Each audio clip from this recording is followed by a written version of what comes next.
ഇപ്പൊ എന്നോട്ടാ ഞാൻ മര്യാദക്ക് പോകും. ചെറിയ അടി പിടിക്കാൻ എന്നെ എത്തിടാനാണ് പ്ലാനിങ്. എന്റെ അണ്ണൻ ഇപ്പൊ എത്തും. അതങ്ങ് സുഖവും നിന്റെ അണ്ണൻ വരട്ടെ. ഹേ ആരാടോ? ഹരികുണ്ട. അരിയുണ്ടേ ഇതൊന്നും മനസ്സിലായി. ഹരികുണ്ട എന്താടോ? ബിനുവിന്റെ ഇടം കൈയാണ് നീ, സുഖന്റെ വലം കൈയാ. എന്തോടോ അവനാണോ നിന്റെ സന്ധ്യക്ക് തരുന്നത്?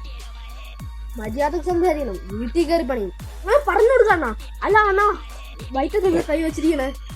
അതൊരു കത്തിക്കുത്ത് കഴിഞ്ഞല്ലേ. അതൊന്നും സീനില്ല. സാറ് പറ. കൂടുതലൊന്നും പറയാനില്ല. അവനെ വിട്ടിട്ടില്ല. സാറിന് ഒറ്റ മോനല്ലേ? ആരാ പറഞ്ഞ എനിക്ക് ഒറ്റ മോനാണെന്ന്? എനിക്ക് 8 മക്കളാണ്. ഒറ്റ മോനാണെങ്കിൽ പറയാറ് ഡയലോഗ് ഉണ്ടായി. അതൊന്നും ഇല്ലാവട്ടെ. അവനെ മര്യാദക്ക് വിട്ടിടണം. നീ എൻ്റെ ഇതും പേടിക്കും. മഴ പെയ്തൊന്നും നനയാട്ടില്ല. എന്നിട്ടാണ് നീതല്ലിട്ട് എനിക്ക് വേനെടുക്കാൻ വേണം. എന്നിട്ടാണ് സാർ ആരും പറഞ്ഞ പോലെ അടിക്കണ എന്തിനാ? തന്റെ ശരിക്കുള്ള പേര് തരുന്നുണ്ടോ?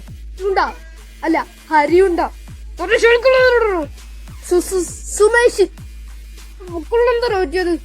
അത് സാറേ അവിടെ ഒരു ഓന്തുണ്ട്. അതൊന്ന് പൊക്കിളിന്ന് ചോര ഓടിക്കുമെന്ന് വെച്ചിട്ടാണ് ഇങ്ങനെ മറച്ചു വെച്ചേക്കണേ.